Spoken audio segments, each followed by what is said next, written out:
Hola niñas, hola niños, ¿cómo están? Bienvenidos a nuestra clase donde vamos a revisar la prueba de invierno correspondiente al módulo electivo de biología.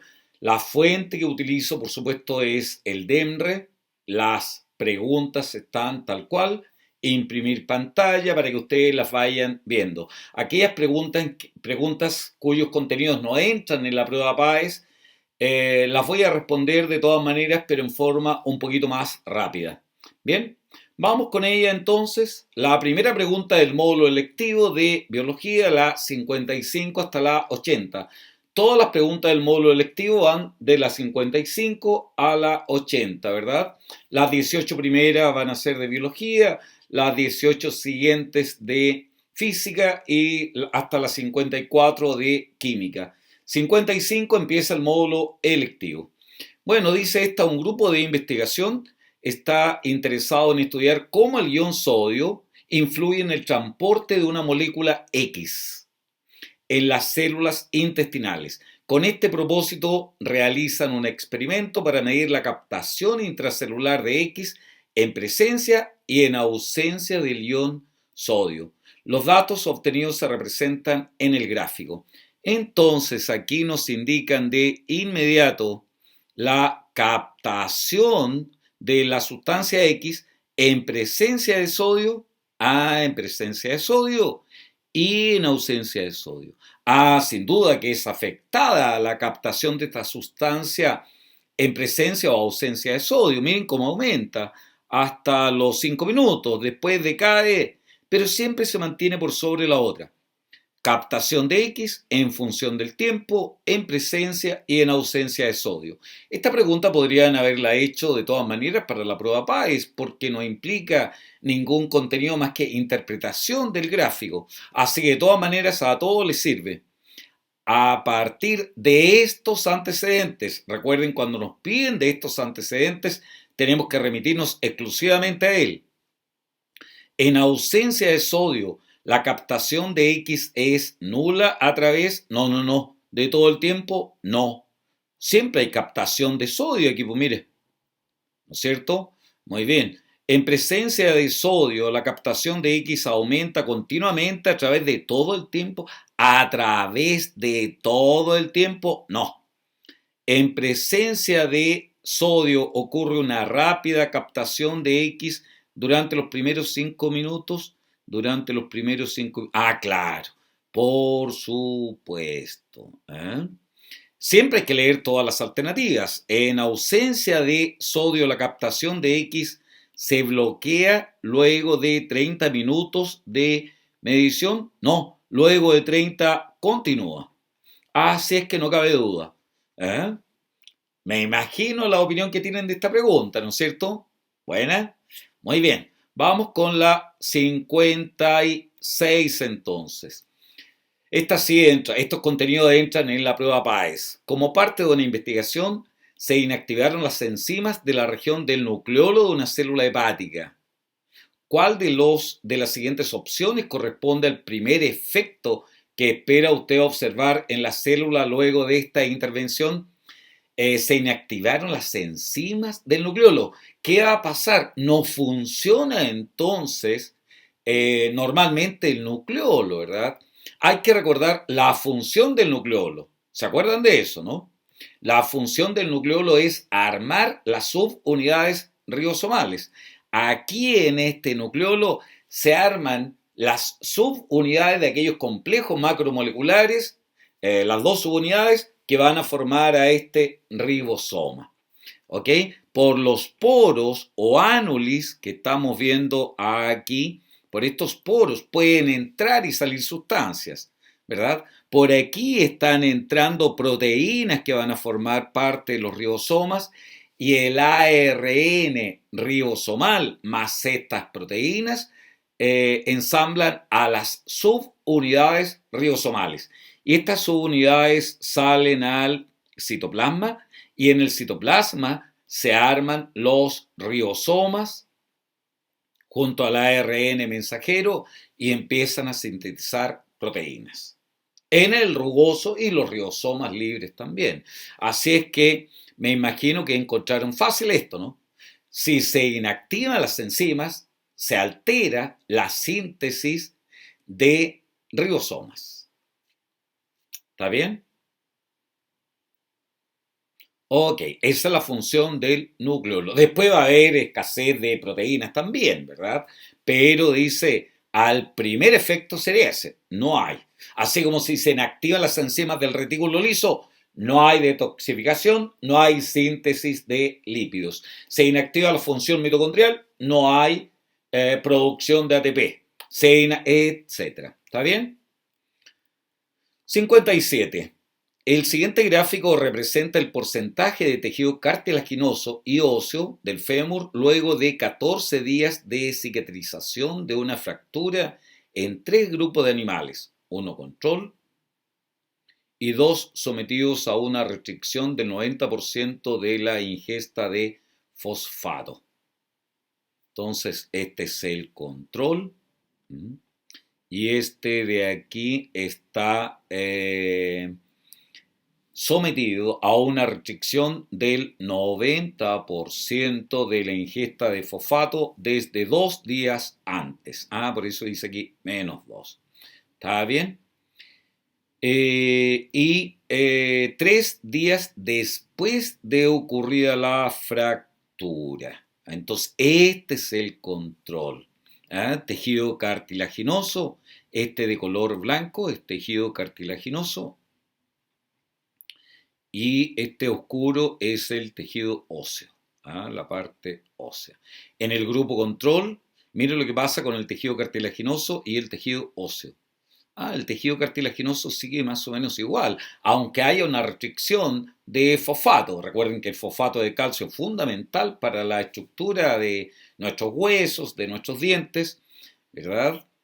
Muy bien. Aquí en la cantidad de tejido óseo, en este grupo de animales en donde se le restringe el fosfato 2 días antes, es mucho menor, ¿verdad? En este también es menor que en el grupo control.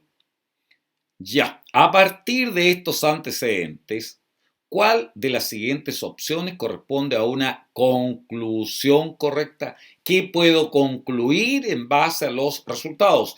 No hay inferencias, no hay suposiciones aquí. ¿Los animales con restricción de fosfato están imposibilitados para cicatrizar? No, sí cicatrizan de todas maneras, ¿verdad? Más lenta, especialmente la parte ósea, ¿verdad? La restricción de fosfato después de una fractura retrasa el inicio de la cicatrización. No sabemos si retrasa el inicio o no. Aquí nos están mostrando, el gráfico representa el porcentaje de tejido cartilaginoso y óseo del fémur luego de 14 días. Han pasado 14 días. A lo mejor no hubo un retraso, eso no lo podemos saber, ¿verdad? La reducción de tejido óseo es mayor en el grupo que se le restringe 3 días después que en el que se restringe 2 días antes. La reducción del tejido óseo aquí... No, aquí hay menor restricción del tejido óseo. Miren hasta dónde llega el porcentaje mayor que acá. Así que la letra C tampoco. La baja disponibilidad de fosfato afecta más la formación de hueso que la de cartílago. Claro, comparen el control, miren, este es el control. Aquí incluso hay un poco más, pero miren la estructura ósea. Exactamente, entonces lo D es correcto. La ingesta adecuada de fosfato reduce la probabilidad de fracturas. No tenemos idea, esa información no la dan aquí. No dice que tiene más fracturas aquí aquel que se reduce el fosfato. Así es que me imagino, ¿les quedó claro también, niñas, niños?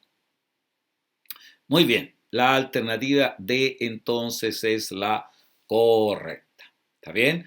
La interpretación del gráfico tiene que darse tiempo. Ustedes para leer el gráfico, leer el enunciado, después de entender el enunciado, después de entender el gráfico, recuerden leer siempre la variable dependiente en función de la variable independiente.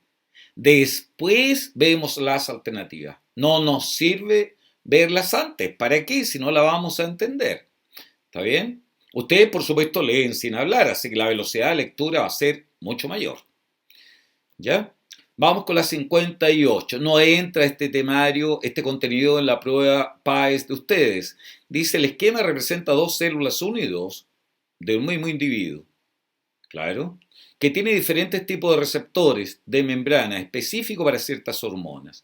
Claro, hay receptores, mira, de este tipo, hay receptores para otro tipo de mensajero. Aquí hay 4 receptores distintos. Aquí también hay 4.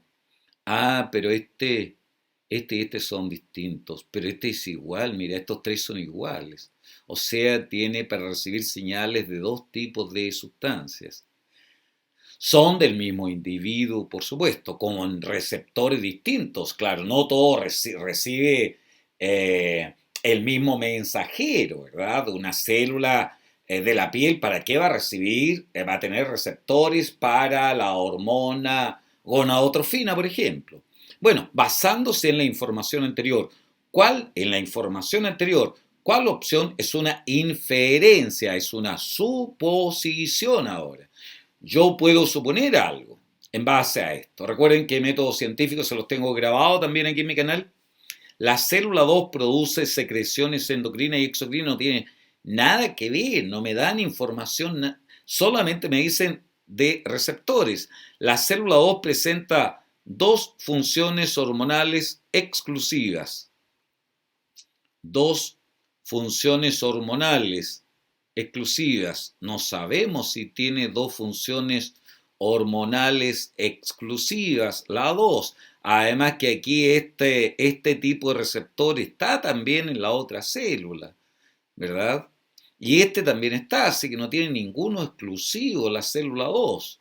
La célula 1 tiene exclusivos, ¿verdad? Este de aquí, por ejemplo, es exclusivo.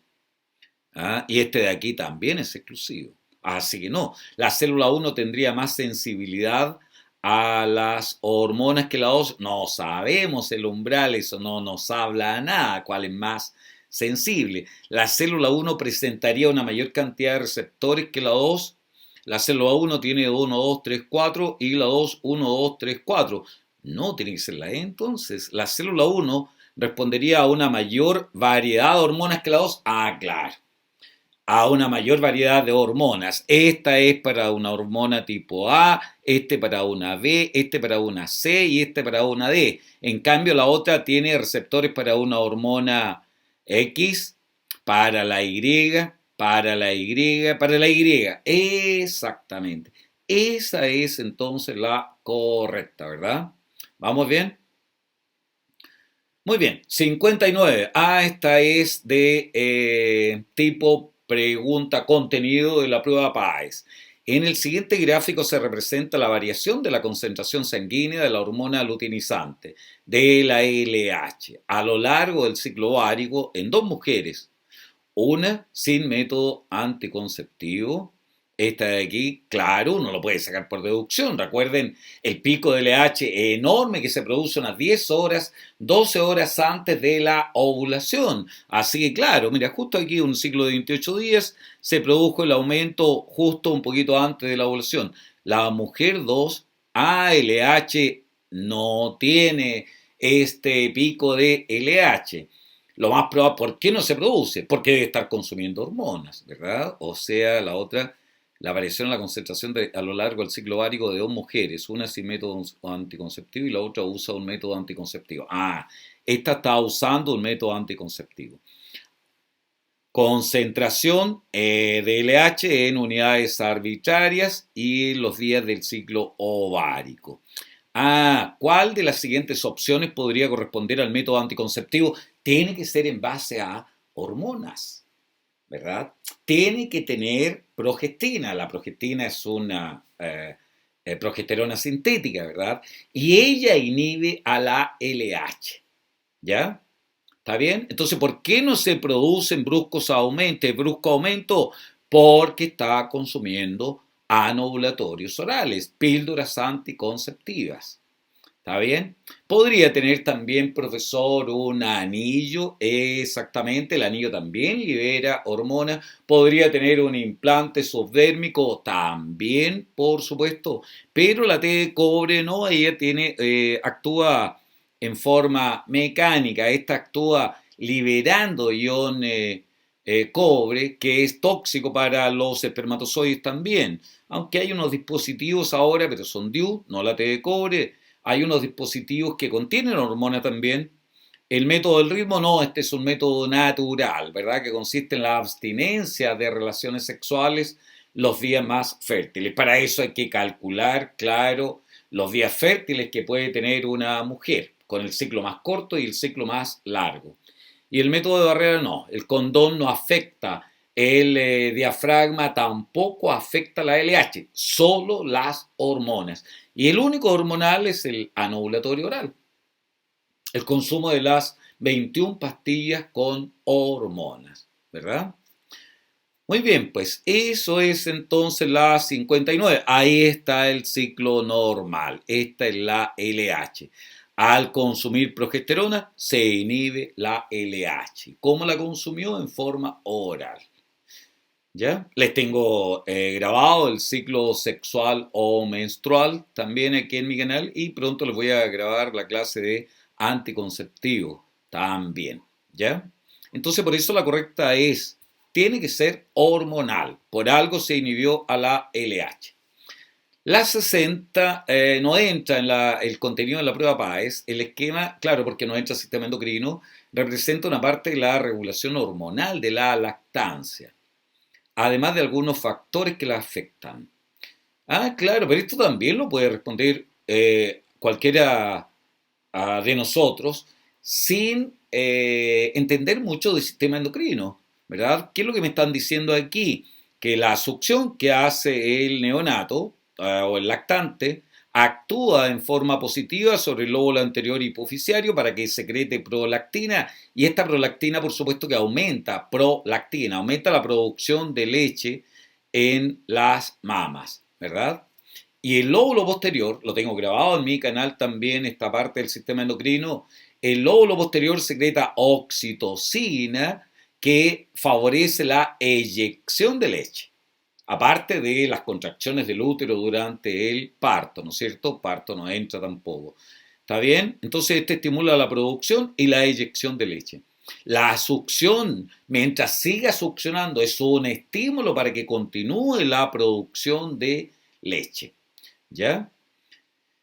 Hay un agente, el estrés actúa negativamente sobre la eyección de leche. El estrógeno actúa negativamente sobre la producción de leche. Esa es la información que me dan. ¿Cuál opción corresponde a una interpretación correcta del esquema? ¿Te fijas? Uno lo puede interpretar sin necesidad de saber endocrino. La ausencia de estrógenos estimula la eyección de leche. No, no, no, si los estrógenos inhiben. Negativo, no. En ausencia de estrés, en ausencia de estrés, ¿los estrógenos estimulan la producción de leche? No, si los estrógenos siempre inhiben la producción de leche. La succión de lactante es un estímulo que favorece la producción de leche. Exactamente. Mientras continúe la succión, va a seguir la producción de leche. Así que esta es la correcta. ¿La producción y eyección de leche son independientes del estrés y los estrógenos? No, si me están diciendo que los afecta, ¿verdad? Acá. Así que me imagino fácil también tienen que haberla encontrado, ¿no? Muy bien. 61. Tampoco entra este contenido. El siguiente gráfico muestra la mortalidad de personas de una población a través del tiempo provocada por la cirrosis hepática.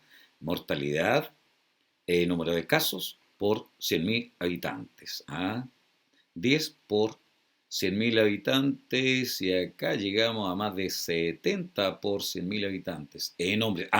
Siempre la mortalidad por cirrosis hepática es mayor en hombres que en mujeres, siempre, ¿verdad? A lo largo de todo el tiempo que me dan información. Aquí están un poquito más juntos, ¿no? En el 25.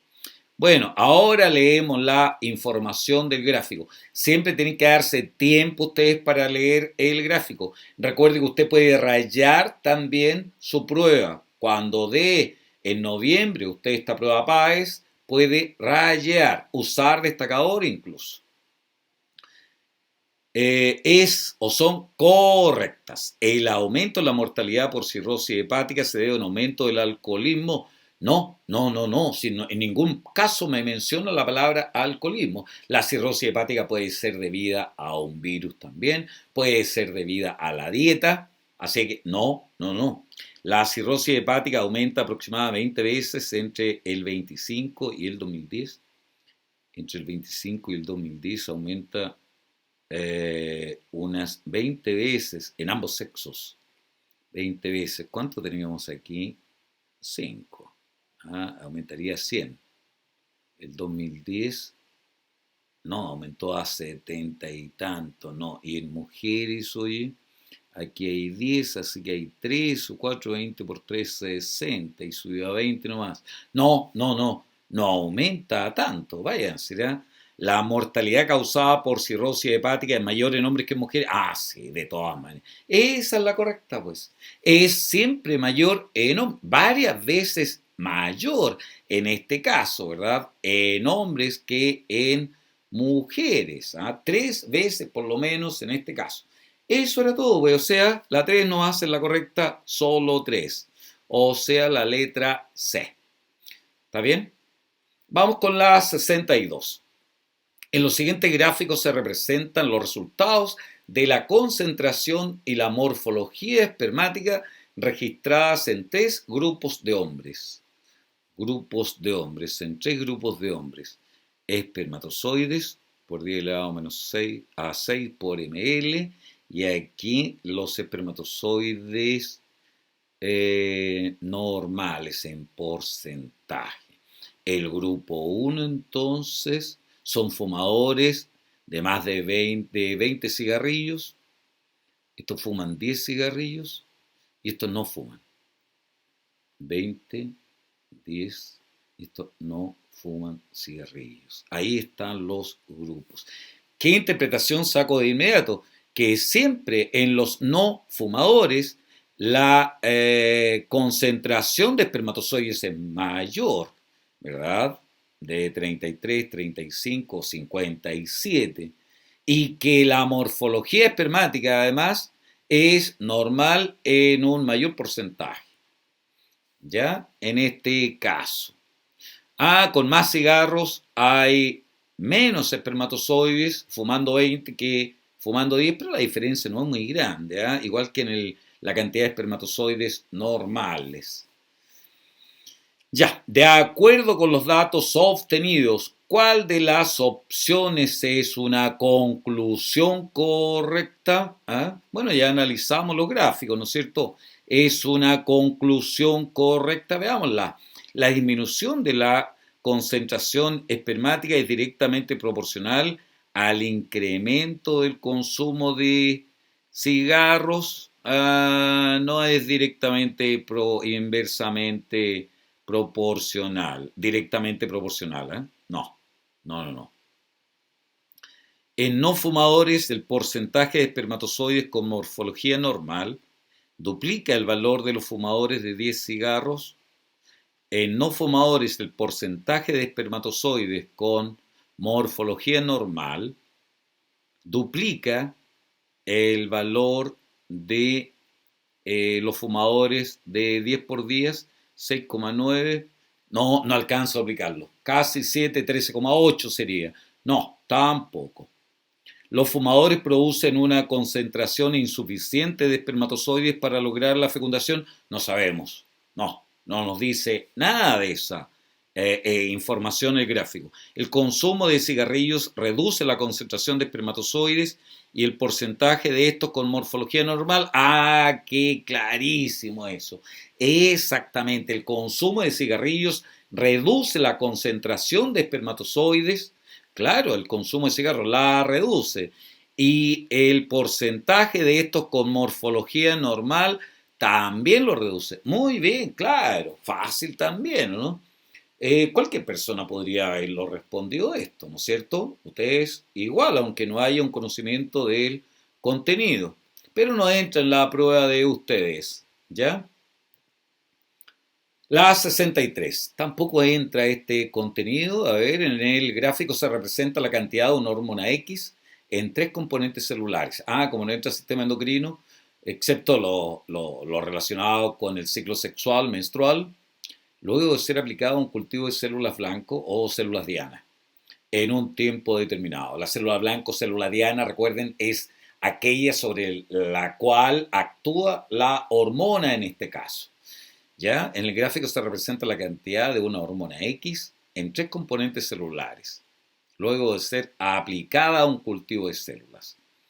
Cantidad de la hormona X en componentes celulares, en unidades arbitrarias, en la membrana, en el citoplasma, en el núcleo. O sea, uno podría saber inmediatamente, miren la cantidad de hormona que hay en el citoplasma y en el núcleo. O sea, entra a la célula. O sea, sabemos que es de naturaleza lipídica, como la testosterona, estrógeno, progesterona, cortisol, cortisona, corticosterona, ¿te fijáis? Aldosterona. Ya. Basándose exclusivamente en la información del gráfico. ¿Cuál de las siguientes opciones es una inferencia? Yo puedo inferir lo que decíamos. La membrana de las células, Diana, es impermeable a X. No, si entró, pues. La unión está en el citoplasma, en el núcleo. La unión de X a sus receptores podría ocurrir en el citoplasma. Claro, el receptor podría estar en el citoplasma, por eso está en alta concentración ahí. La hormona X es sintetizada por una glándula exocrina. No, la glándula endocrina es la que produce la hormona. La exocrina secreta a través de un conducto. Las endocrinas, todas, secretan hacia la sangre, ¿verdad? La hormona X podría presentar naturaleza peptídica, no, porque no hubiese entrado. No, o sea, así de claro. Tiene los receptores en el citoplasma. Bien, ¿verdad? Muy bien, vamos con la 64. Tampoco entra esta. Si una rata hembra adulta es sometida a un tratamiento prolongado con un bloqueador de los receptores para la hormona liberadora de gonadotrofinas, ya no entra, claro. Yo tengo grabado esto en mi canal también, el control que hace el hipotálamo sobre la hipófisis, pero ustedes pueden recordar que el hipotálamo es quien produce las hormonas liberadoras para la hipófisis, para la adenohipófisis, hormona liberadora para la hormona del crecimiento, la luteinizante, la folículo estimulante, etc. Entonces, ¿qué me dice? Si una rata hembra adulta es sometida a un tratamiento con un bloqueador de los receptores para la hormona liberadora de gonadotrofinas, ¿cuál corresponde a un efecto esperado? Entonces no va a funcionar ninguna de estas hormonas, porque obedecen a la orden que da el hipotálamo. O sea, ¿qué va a estar alterado? ¿Se eliminará la producción de hormonas? No, si esta hormona se sigue liberando. Lo que se bloquea son los receptores para la hormona liberadora en la hipófisis. No. ¿Aumentan los niveles de estrógenos? No, ¿cómo van a producir estrógenos si nadie está dando la orden para que se produzcan estrógenos en los ovarios? ¿Verdad? No. ¿Aumentarán los niveles de FSH? No, pues si nadie está hablando con ellas. No puede la hormona decirle que aumente la producción de hormonas a la hipófisis. ¿Se generarán ovulaciones múltiples? No, sino no va a haber ciclo sexual, menstrual. Se elimina el ciclo ovárico, claro que se elimina, porque no funciona. No hay FSH, no hay LH, que son las que regulan el ciclo sexual o menstrual. Los estrógenos no, las que regulan son las gonadotrofinas producidas por el lóbulo anterior de la hipófisis. ¿Ya? Por eso la alternativa E, en este caso, es la correcta. ¿Vamos bien? 65. En mamíferos, la hormona X se libera en mayor cantidad cuando el individuo se encuentra sometido a un agente estresor. La hormona X podría ser el cortisol, ¿verdad? Si el estrés persiste, el nivel sanguíneo de X se mantiene elevado. La cantidad de X se mantiene elevado en estrés crónico. La cantidad de X. Unos investigadores propusieron que un fármaco experimental F administrado en una dosis mínima, eficaz, disminuye el nivel sanguíneo de la hormona X. O sea, en presencia de este fármaco, ¿eh? Cuando la persona presenta un estrés crónico, va a ser menor la cantidad de la hormona X. Muy bien. Para verificar esto último, los investigadores prepararon dos grupos de ratas sanas en iguales condiciones fisiológicas iniciales. Al respecto, ¿cuál de la siguiente opción corresponde a un procedimiento correcto para probar la propuesta por los investigadores? Esto es método científico. Esto lo tengo grabado aquí en mi canal. ¿Qué hay que hacer para estudiar el efecto? ¿Cuál de las siguientes opciones corresponde a un procedimiento para aprobar la propuesta de este grupo de investigadores? Hay que someter ratas u otro ser vivo a estrés crónico. Y solo a uno le vamos a dar, al grupo experimental, le vamos a dar el fármaco F, ¿no es cierto? Entonces, someter ambos grupos al mismo estresor, a administrar a un grupo el doble de la dosis mínima eficaz que al otro, no, si a uno hay que administrarle y al otro no. Someter uno de los grupos a un estresor, la dosis mínima de F, a ambos grupos y medir el nivel. Someter uno de los grupos a un estresor, no, deben ser sometidos ambos para que los dos tengan la producción de la hormona X en la misma cantidad, para ver si el fármaco F la baja o no. Someter uno de los grupos entonces, no. Someter ambos grupos al mismo estresor, administrar la dosis mínima a F, a ambos grupos y medir, no a ambos grupos, no, pues si tiene que haber un grupo control. Someter uno de los grupos a un estresor, administrar el grupo estresado la dosis F y medir el nivel de X, pero en ambos grupos y el otro no ha tenido estrés. Así que tiene que ser la alternativa es someter ambos grupos al mismo estresor C, crónico, ¿verdad?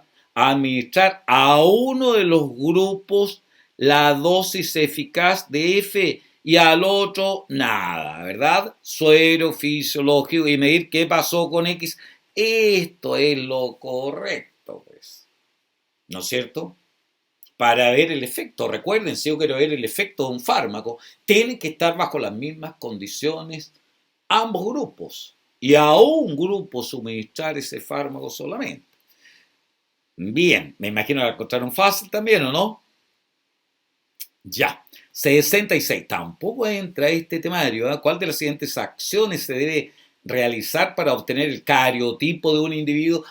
Si yo quiero obtener el cariotipo de un individuo, tengo que obtener los cromosomas, ¿verdad? Cuando la célula esté, ojalá, en metafase.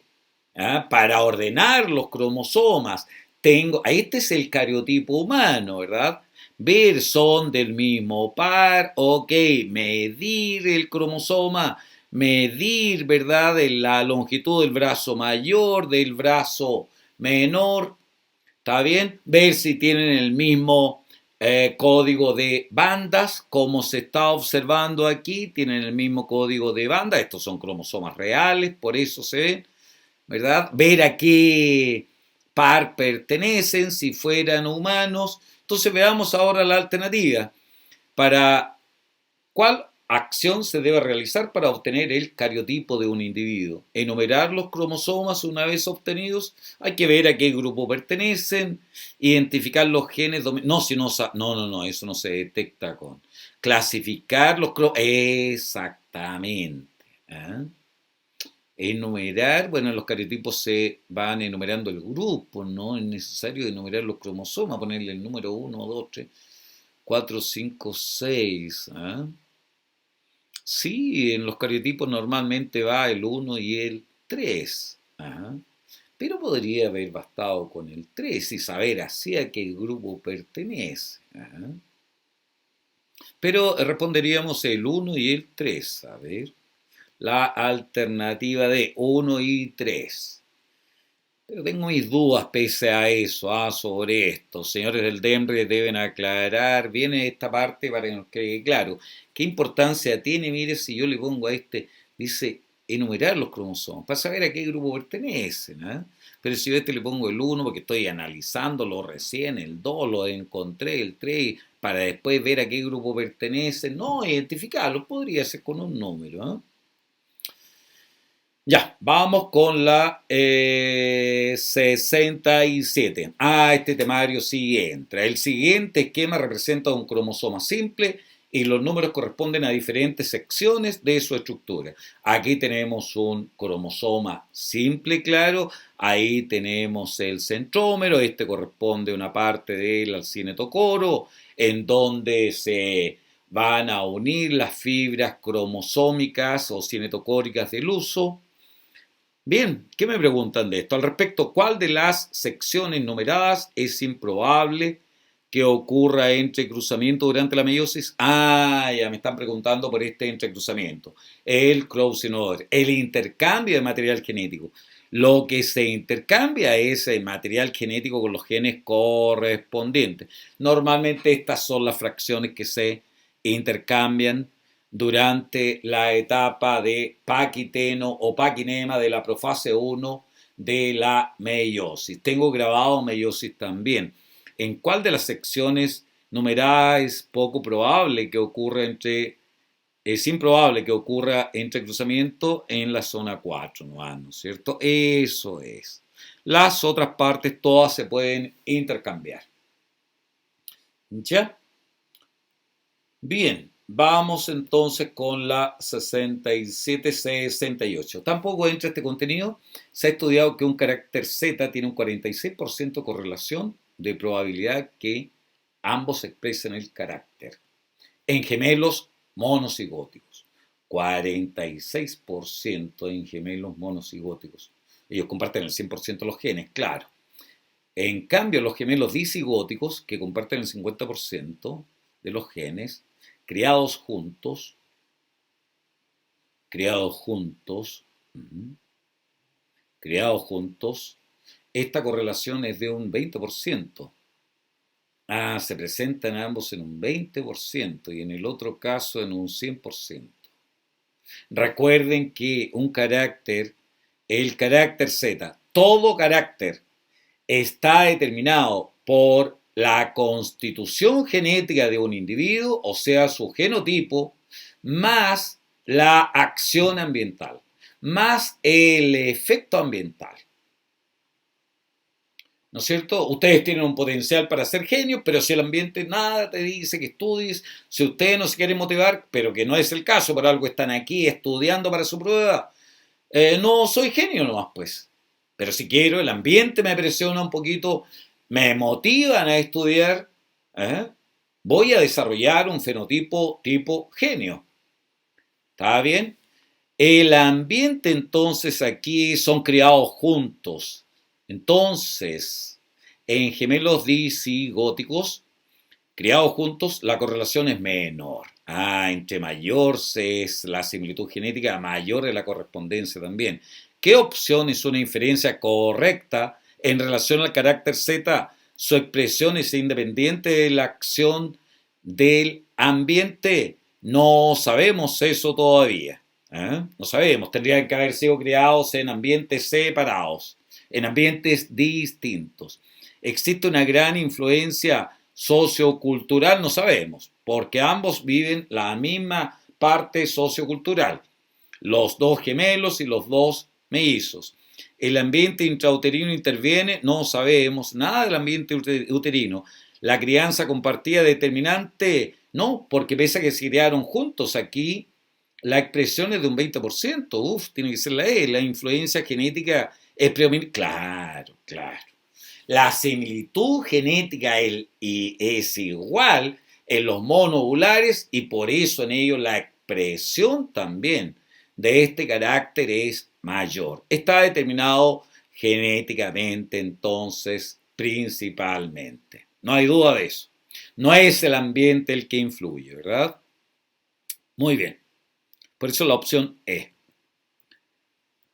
No entra genética en el programa de ustedes, en la prueba PAES, ¿verdad? ¿Qué tienen en común la teoría de la selección natural de Darwin y la teoría de los caracteres adquiridos de Lamarck? Ah, qué hermoso contenido. Este de evolución de primero medio, ¿verdad? Lo tengo grabado también aquí en mi canal para explicar la evolución de los seres vivos. Ah, Lamarck, el primero, ¿verdad? Que hace más de 200 años, ¿ah? Un poco más de 200 años, Jean-Baptiste Lamarck, este francés, establece que las especies pueden ir cambiando. Establece la posibilidad de evolucionar, ¿verdad? Y posteriormente Darwin con Wallace, ¿verdad? Aquí me hablan de Darwin y de Wallace. ¿Qué tienen en común? Ambas teorías suponen que los organismos de mayor tamaño son seleccionados y sobreviven. Ninguna. Recuerden que no sobreviven los de mayor tamaño, sino los grandes saurios seguirían existiendo, ¿verdad? Sobrevive siempre el más apto, no el más fuerte, si no nosotros no hubiésemos existido, nosotros casi no existimos, ¿no es cierto? Por las mutaciones que sufrimos, la mayoría de las mutaciones negativas. Perdimos pelaje, empezamos a pasar frío, perdimos las garras y desarrollamos uñas, la cría nace antes de tiempo totalmente vulnerable, le avisaba a los predadores que existía, era una voz de alarma, la escuchaban el llanto, casi no existimos, fue muy diezmada los precursores de nuestra población, hasta que de repente una mutación fantástica que nos hizo tener más neocórtex, más corteza cerebral, y eso revolucionó todo, ¿verdad? Bueno, ambas teorías plantean que los organismos experimentan variaciones. Ah, sí, pues los organismos pueden cambiar.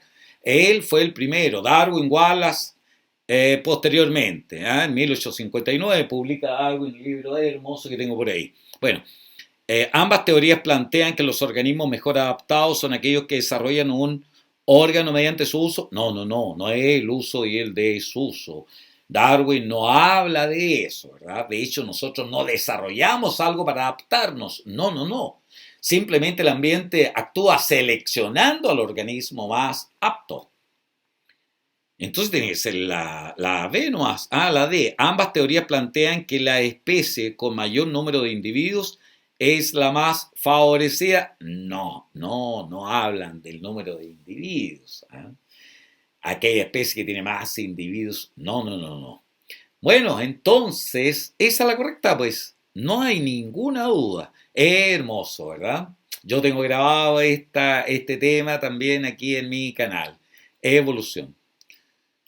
70. No entra este contenido. Una persona que cría gatos desea obtener una variedad que reúna las características de un gato angora y uno siamés. Que tenga de los dos.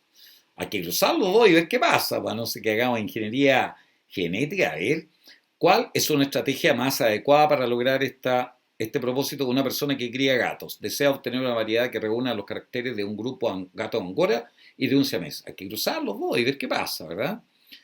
Cruzar un gato angora con un siamés y seleccionar la progenie que tenga carácter claro. Obtener los híbridos de la cruza entre un angora y un siamés, sí.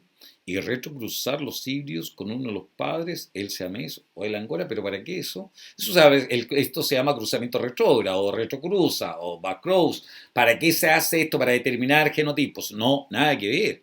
Si me interesa tener que tengan los dos fenotipos, ¿verdad? De sus gatos. Poner el gato angora o al siamés a un agente mutagénico y esperar que aparezcan características. Oh, qué absurdo el distractor. Bueno, para ustedes, para nosotros, que yo también voy a dar la prueba en un par de años, cuando ya me jubile totalmente, me voy a dedicar a estudiar también. Entonces sería solo uno. O sea, solo uno. Genética no entra en la prueba de ustedes. 71. Este sí. En una especie de mamífero, las hembras pueden ser monopolizadas por los machos, dominando el territorio en el cual se encuentran. En una especie de mamíferos, las hembras pueden ser monopolizadas por los machos dominando el territorio en el cual se encuentran. Se observa que los machos con colmillos más largos resultan vencedores frente a los machos con colmillos más pequeños. Los machos con colmillos más largos vencen. Hay una competencia aquí, ¿verdad? cuando compiten por el terreno donde se encuentran las hembras. Al respecto, ¿qué tipo de selección se puede inferir en este grupo de animales? Ah, fácil, ¿no? ¿Cómo se llama la competencia que se produce entre individuos del mismo sexo? Intrasexual, pues eso es todo. Artificial, no, la selección artificial es la que hace uno, por ejemplo, si cría perritos y selecciona aquellos que tienen el fenotipo más encachado y los otros no los cruza. Ese sería una selección artificial. Yo selecciono en base a lo que me gusta. La disruptiva tampoco. La disruptiva es aquella que selecciona la disruptiva a ambos fenotipos extremos. ¿Está bien? A los de colmillo más largo en este caso y a los de colmillo más corto. La estabilizadora selecciona el carácter intermedio y la direccional a uno de los extremos. Y la intrasexual es aquella que se produce por competencia entre individuos del mismo sexo. Intrasexual, claro, la otra es intersexual. Por aparearse y tener mayor éxito reproductivo, claro. Entonces, selección artificial, no, disruptiva no, porque favorece a ambos fenotipos extremos. Intrasexual, claro, es una selección intrasexual. Intersexual, no es entre sexos opuestos. Estabilizadora tampoco, porque ella favorece el fenotipo intermedio. Eso es entonces la correcta, ¿verdad? La 71 entonces, la opción correcta es la intrasexual. ¿Está bien? Vamos con la 72. El cruce de dos ratones de pelaje negro originó una descendencia con 75% de pelaje negro y 25% de ratones café. Si los ratones café de la F1 se cruzan con los ratones negros de la F1, ¿qué porcentajes fenotípicos se pueden obtener? Negro entonces con café es dominante, ¿verdad? Dos negros, 75 negros y 25 café, o sea, tienen que haber sido heterocigotos, ¿verdad? Negro con negro, este es un individuo negro, este es un individuo negro, este es un individuo negro y este sería el único café, el homocigoto recesivo, ¿verdad? Ahí está el 75% y el 25%. Si los ratones café, estos de aquí, se cruzan con los ratones negros de la F1, el negro puede ser entonces así, homocigoto dominante, o podría ser heterocigoto también, ¿no? Este también es heterocigoto. Bueno, si lo cruzamos con este, todos la descendencia, con este negro, toda la descendencia sería negra. ¿Qué porcentaje fenotípico se puede obtener en la descendencia? 100% ratones negros, claro.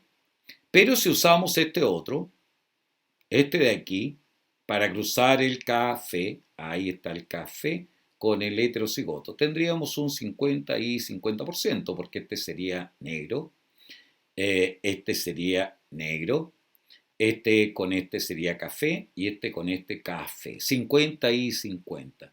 75, 25, no. 50 y 50, sí.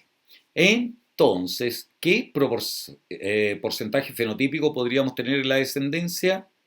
Puede que me salgan 100% negros si utilicé este negro de la F1 y 50 y 50 si utilicé este negro de la F1. ¿Está bien? Entonces, la 1 y la 3. 73. El siguiente esquema representa una célula en anafase 1 de la meiosis, con dos pares de cromosomas homólogos. Aquí hay una no disyunción. Este cromosoma no tomó la disyuntiva, ¿verdad? Este más grande no tomaron la disyuntiva. Y esta célula al final de la primera división meiótica, en vez de tocar dos cromosomas cada uno, recuerden que la primera división meiótica es reduccional, la tengo grabada aquí en mi canal también, meiosis. Debiera tocar dos cada uno, ¿verdad? Y tocó tres. Y en la descendencia aquí, en F2, al final de la segunda división meiótica, estas células van a tocar tres cromosomas, 1, 2, 3, y esta otra va a tocar uno, no, 1 y 1, claro, por esta no disyunción. Entonces, 100% con 6 cromosomas, No, no, no, ¿de dónde van a sacar 6? Uf, malo el distractor, ahí por ahí tuvieron 5, podrían haber 100% con 4 cromosomas. No, pues 50% con 3 cromosomas y 50% con un cromosoma. Ah, claro, por supuesto. 50% con 6 cromosomas, ¿de dónde? 50% con 6 cromosomas, qué distractores malos, ¿ah? Ya pues, fácil, ¿no? ¿No es cierto? 73, la alternativa. Ustedes tienen que convencerse también de que la prueba que van a dar a fin de año va a ser una prueba fácil. Preparen al cerebro para eso, porque si tú decís cerebro, va a ser difícil la prueba, el cerebro lo cree. Recuerden que cuando una persona dice que yo puedo y la otra dice no puedo, recuerden que ambas tienen razón. Convencen al cerebro, no vas a poder. O sí vas a poder. Jamás digan a su cerebro, ni a sus hijos, ni a sus hermanos que no van a poder. Siempre es posible. ¿Sí? Pues diga usted, va a ser fácil mi prueba de fin de año. ¿Sí? Para eso están estudiando, pues. Eso es. Entonces la 73, letra C. 74, no entra en genealogías. ¿Ah?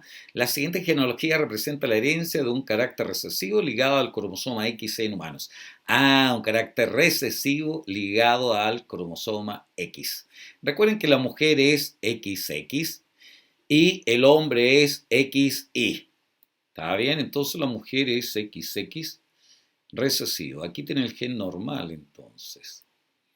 ¿Verdad? Y el hombre puede ser con el gen y presentaría el carácter o sin el gen y no lo presenta. El hombre o lo presenta o no lo presenta. La mujer puede ser homocigota, heterocigota, homocigota dominante, homocigota recesiva o heterocigota, ¿verdad? Entonces dice, aquí no lo presenta nadie y sí un hijo. ¿Quién le transmitió a este hijo el gen? La mamá, pues si el papá tiene que ser normal o si no presentaría el carácter. El papá es normal. Vamos a la letra T porque la T es la que usa aquí mirando las alternativas.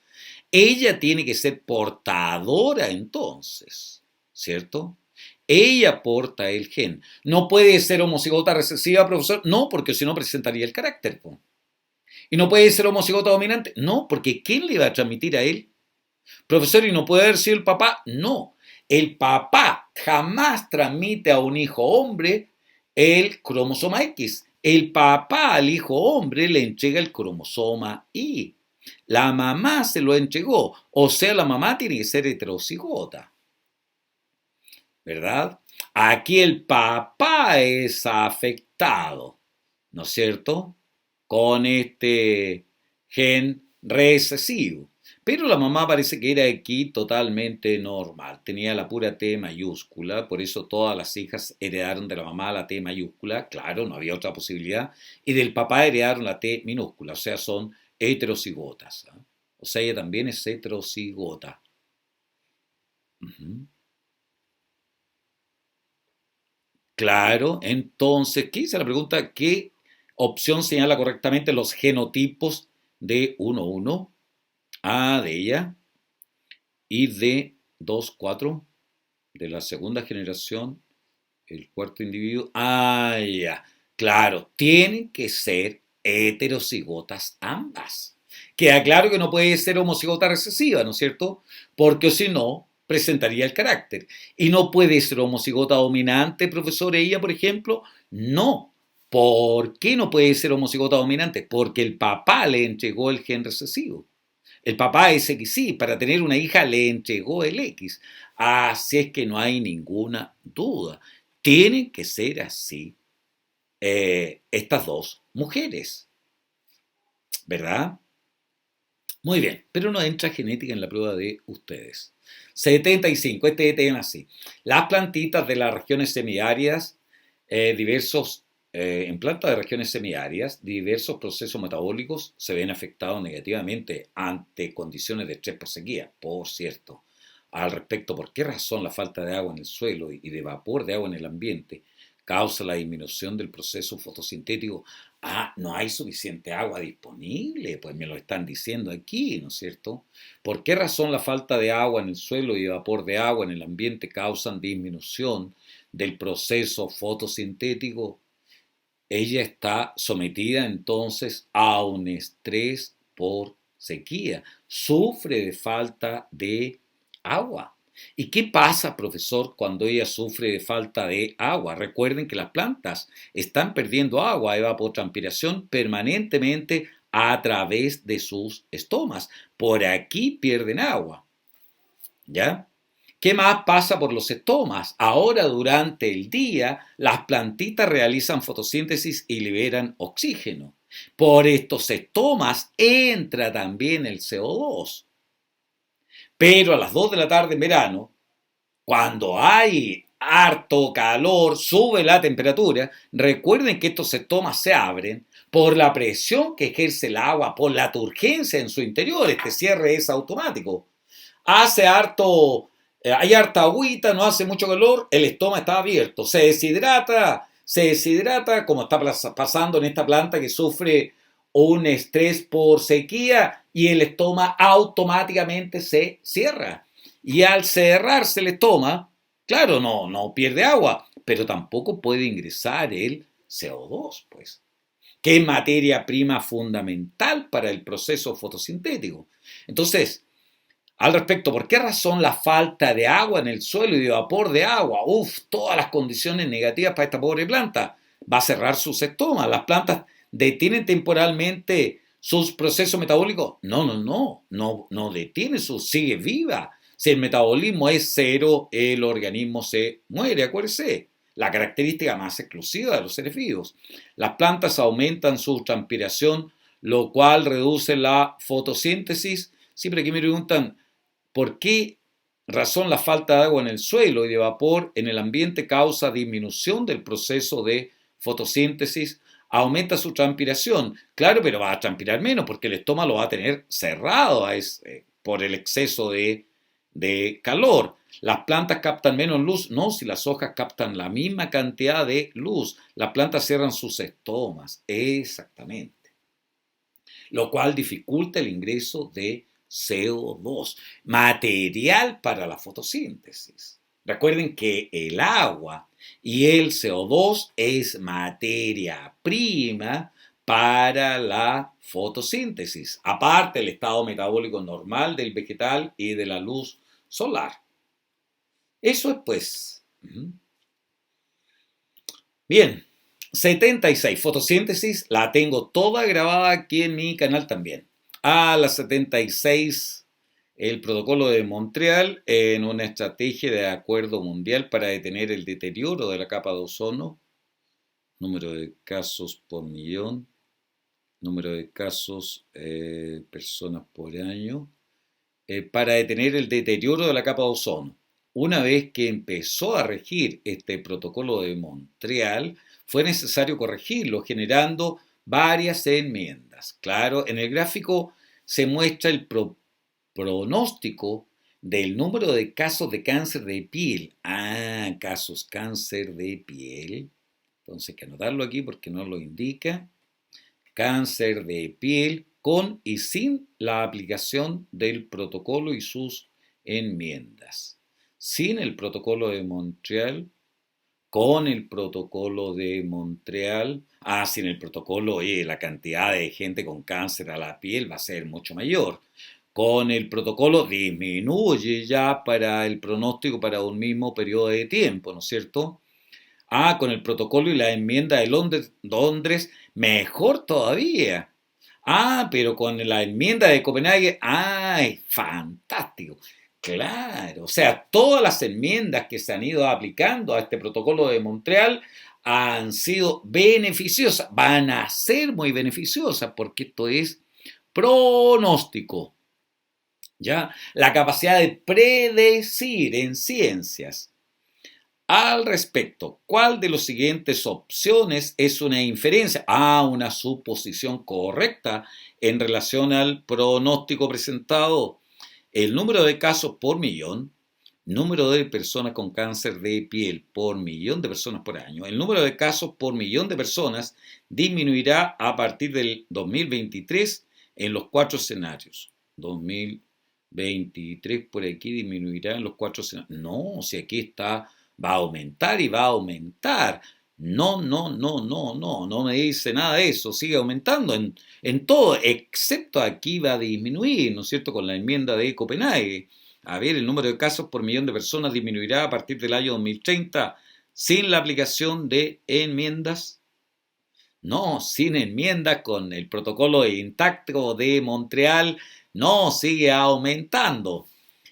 El número de casos por millón de personas disminuirá a 100 en el año 2100 con las enmiendas de Londres y Copenhague. El número de casos por millón disminuirá a 100 en el año 2100. 2080, 2100 con las enmiendas de Londres y Copenhague. No, dice que va a ser cero, pues. Cero. No, no, no, no dice que va a disminuir a 100. Aquí sería 100. Con las enmiendas, ¿verdad?, de Copenhague va a bajar a cero. No. El número de casos por millón de personas disminuirá a menos de 200 en el año de 2080.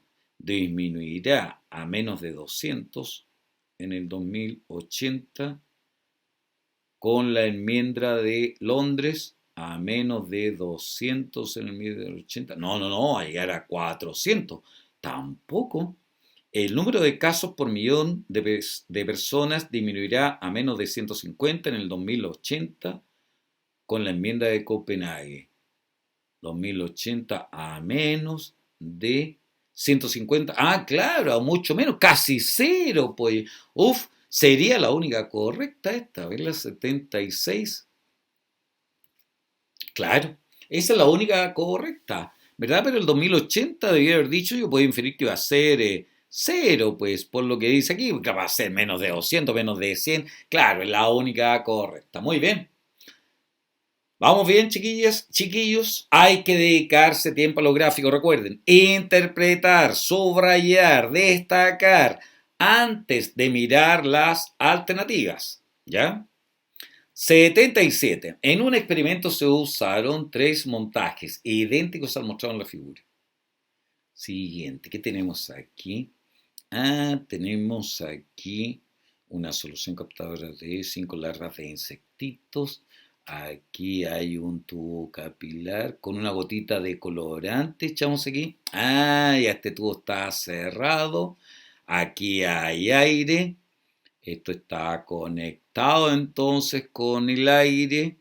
Las larvitas de insecto, hay 5 larvitas de insecto vivas, están respirando ellas, van a consumir oxígeno ellas, ¿verdad? Por lo tanto, esto se va a mover en esta dirección. Entonces la gotita, seguramente me pueden preguntar, va a desplazarse hacia la izquierda, claro. Pero profesor, aumenta la cantidad de CO2, sí, pero tenemos una solución captadora de CO2. Están sobre una rejilla para que no caigan a la agüita.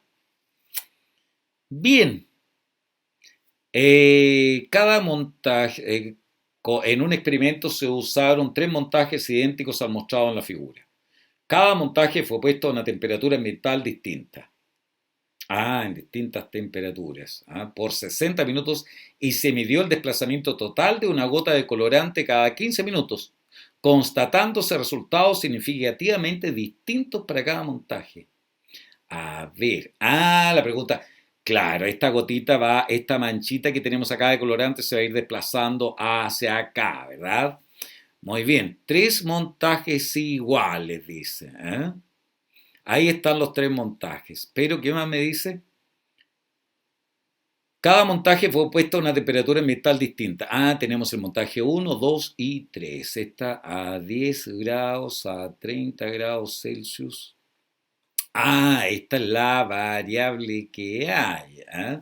Esta es la variable manipulada porque son iguales los demás para los tres. A partir de estos antecedentes, ¿cuál de las siguientes opciones corresponde al factor que explica las diferencias en el desplazamiento del colorante entre los tres montajes? ¿Cuál corresponde al factor que explica las diferencias? La única diferencia que hay entre los tres grupos, pues, ¿cuál es? Muy bien, la temperatura, pues. Si ahí me dice, ¿verdad? Cada 15 minutos pero están los tres a una temperatura ambiental distinta. Entonces, ¿cuál opción corresponde al factor que explica la diferencia? La única diferencia que hay entre los tres montajes no es la cantidad de larvas, no es la disponibilidad de oxígeno, no es si hay o no solución captadora, son exactamente iguales. Es la temperatura. O sea, ¿cuál opción corresponde al factor que explica las diferencias? ¿El volumen de CO2 consumido por las larvas? No, si no va a haber consumido, no van a consumir CO2. ¿El volumen de oxígeno liberado por las larvas? Uf, absurdo. Si no era este, tampoco este otro, pues la cantidad de larvas que se usó son iguales. El tiempo de desplazamiento total, pero si eso no tiene nada que ver, no es la variable. ¿Cuál corresponde al factor? A la variable que explica la diferencia. La temperatura, pues la única diferencia que hay entre los tres grupos. En lo demás son exactamente iguales. Es la variable independiente, la variable manipulada de mi experimento. Ahí, por eso me preguntaban, nada más, ¿no es cierto? Lo demás es exactamente igual. Así que esa es la alternativa entonces.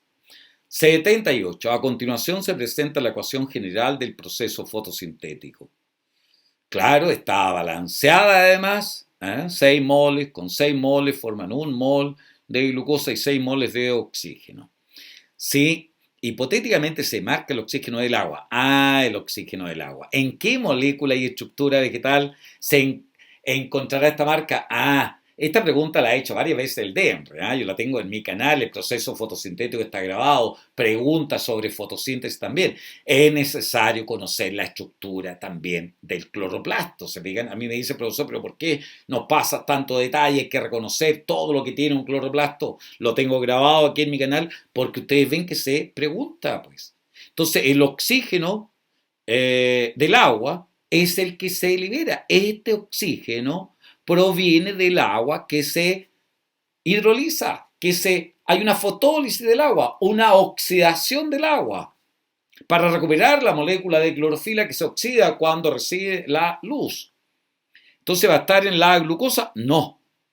En el agua, ¿en qué molécula y estructura vegetal se encontrará esta marca, el oxígeno marcado? No, pues en el agua no. En el dióxido, bastaba saber eso. En el oxígeno, pues. De ahí viene. Acuérdense que la etapa clara, la etapa fotodependiente, ocurre aquí en estos tilacoides. Aquí ocurre la etapa clara.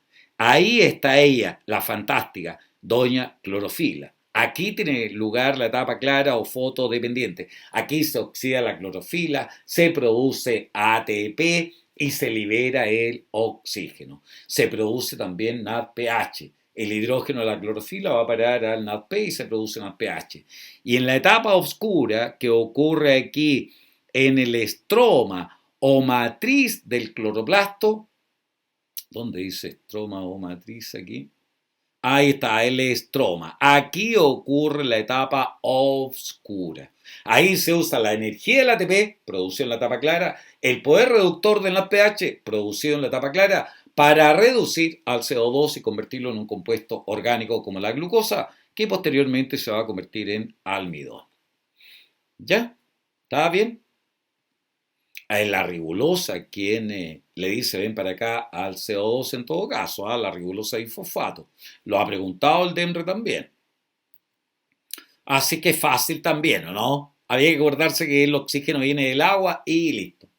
79. En el siguiente gráfico se representa la relación entre el número de especies y el número de roles que estas especies desempeñan en dos ecosistemas. Este es el ecosistema 1 y el ecosistema 2. Número de roles. Mayor número de individuos, mayor número de roles. Tanto en el ecosistema 1 como en el ecosistema 2, excepto aquí en esta zona, ¿verdad? Número de especies. Al aumentar el número de especies, en general aumenta el número de roles también. ¿Ya? Siempre mayor el número de roles en el ecosistema 1, ¿verdad?, del número de roles para la misma cantidad de especies. Número de roles, número de especies. Considerando lo anterior, ¿qué opción corresponde a una inferencia correcta acerca de la relación entre las variables graficadas en los ecosistemas? ¿Qué opción corresponde a una suposición correcta considerando lo anterior? A igual número de especies, ¿ya? El número de roles desempeñados por esta sería el mismo. No, no, no, ¿cómo va a ser el mismo? Bien, en el ecosistema 1 el número de roles y de especies presentes son inversamente proporcionales. El número de roles y número de especies, no, pues sea mayor número de especies, mayor número de roles, ¿verdad? Siempre, en cualquier instante. Así es que el número de roles es independiente del número de especies presentes. No, sería independiente si fuese así, ¿verdad? El número de roles, número de especies, ahí no la afecta. No. El ecosistema 2 lograría el mismo número de roles que el ecosistema 1 si aumentara las especies. Ah, el ecosistema 2 lograría el número. Si aumentamos las especies, claro, podríamos alcanzar el mismo número de roles, ¿sí? Eso puedo inferir, suponer. No me lo dicen aquí, pero lo puedo suponer. Así que veamos la opción E. A mayor número de roles, el número de individuos de cada especie aumenta, el número de individuos aumenta. No, si no me dice nada del número de individuos. A lo mejor hay dos de una especie, pero no me dice, o sea, la opción correcta es claramente la D. ¿Se fijan que no puede ser otra, niñas, niños? Bien, la letra D entonces.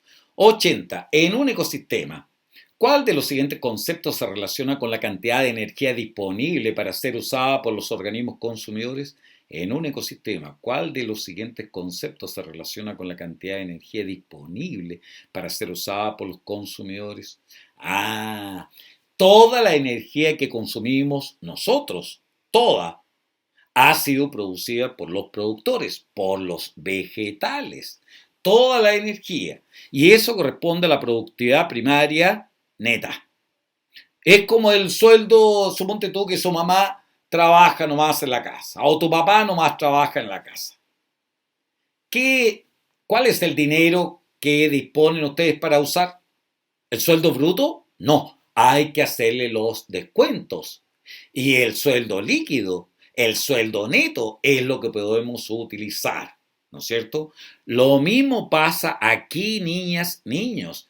Las plantas fijan 100. Eso es productividad primaria bruta, pero ellas gastan en mantenerse, pues, en crecer, ¿verdad? Así es que lo que queda disponible se llama productividad primaria neta. Todos los consumidores vivimos a expensas de esta productividad primaria neta. La productividad bruta es el total de energía fijada en la fotosíntesis. La neta es la energía fijada menos lo que se gasta en respirar, ¿verdad? Entonces es productividad primaria bruta menos la respiración. Claro, es menor. O sea, así de simple, pues.